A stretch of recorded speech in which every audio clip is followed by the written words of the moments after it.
नमस्कार दोस्तों, हम आज कुछ महत्वपूर्ण क्वेश्चन जो कि भारत के भूगोल के हैं वो करेंगे।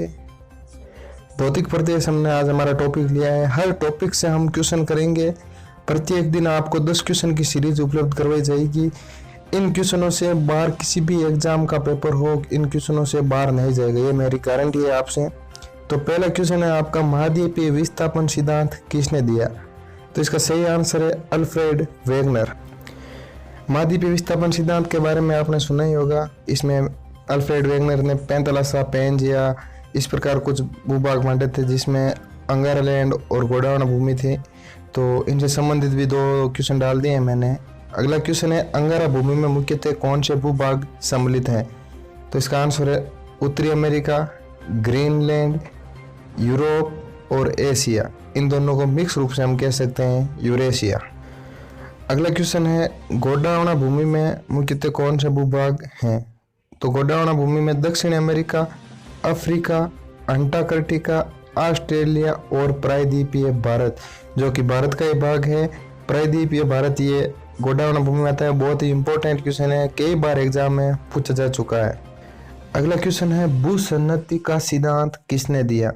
तो इसका सही आंसर होगा जर्मन भूवैज्ञानिक कोबर, जो कि एक बहुत ही बड़े भूवैज्ञानिक थे। इसका अगला क्वेश्चन है, कोबर के अनुसार हिमालय का निर्माण किस प्रकार हुआ? तो विवर्तन प्लेटों के संकुचन बल के कारण जब आपस में प्लेटें टकराई तो हिमालय का निर्माण हुआ।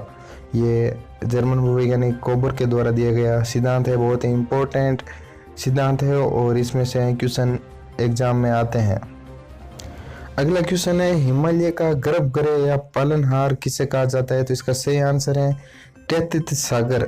तैत्तिस सागर को हिमालय का गर्भगृह या पालनहार कहते हैं। छोटा सा क्वेश्चन है लेकिन बहुत ही इंपॉर्टेंट क्वेश्चन है। अगला क्वेश्चन है, भारत में कितने भौगोलिक प्रदेश हैं? तो दोस्तों, भारत को हम 6 भौगोलिक प्रदेशों से विभाजित करके भारत का भूगोल पढ़ते हैं। तो पहला है उत्तर का पर्वतीय प्रदेश, जिसमें हम हिमालय के बारे में चर्चा करेंगे। आपको बहुत सारे क्वेश्चन हिमालय के बारे में पढ़ने को मिलेंगे। आपका कोई भी क्वेश्चन हिमालय से नहीं छूटेगा, ये मेरी गारंटी है आपसे।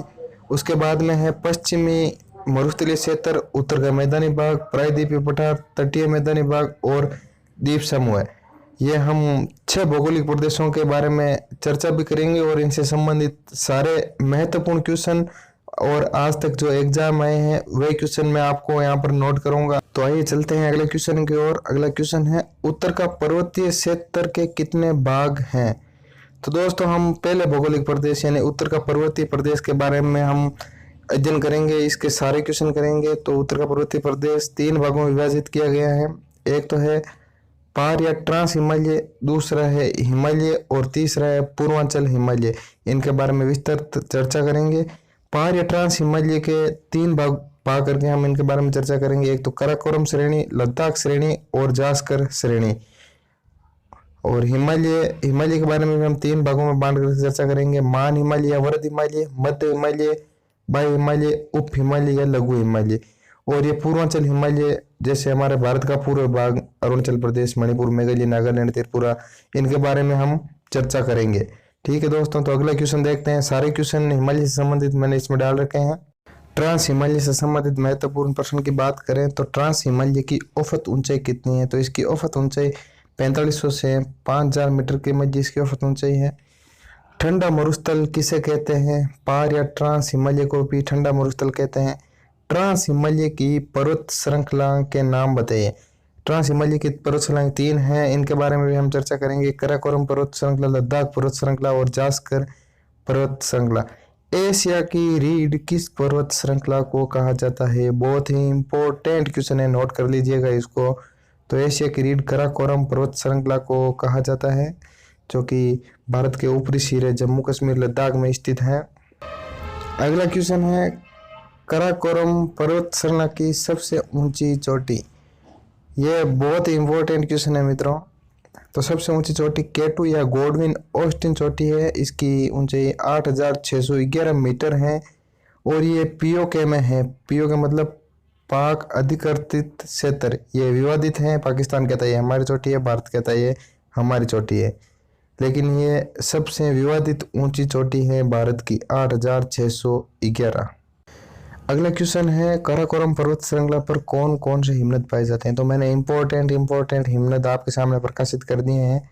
सियाचिन, बोल्टोरो, साल्टोरो, हुंजा, हिस्पर आदि हिमनद पाए जाते हैं। सियाचिन के बारे में बात करें तो ये भारत का सबसे बड़ा ग्लेशियर है तथा यहाँ पर ऑपरेशन मेघदूत, जहाँ 1984 में हमने पाकिस्तान के खिलाफ चलाया था, और ये विश्व का एकमात्र ऐसा ग्लेशियर है जहाँ पर कोई सेना की टुकड़ी रहती है। अगला क्वेश्चन है लाखों दर्रों का घर किसे कहते हैं। तो लाखों दर्रों का घर लद्दाख पर्वत श्रृंखला को कहते हैं। इसे मिनी तिब्बत का पठार भी कहा जाता है। काराकोरम पर्वत श्रृंखला से संबंधित क्वेश्चन थे जो मैंने आपको बता दिया। अब हम लद्दाख पर्वत श्रृंखला से संबंधित क्वेश्चन करेंगे। लद्दाख पर्वत श्रृंखला की सबसे ऊंची चोटी कौन सी है। तो ये राकापोशी पर्वत है जो 7,788 मीटर है। यह विश्व की एकमात्र ऐसी चोटी है जिस पर तिरवे ढाल पाई जाती है, यानी इसे तिरवे ढलान वाली चोटी कहते हैं, जो कि सबसे ऊंची चोटी है।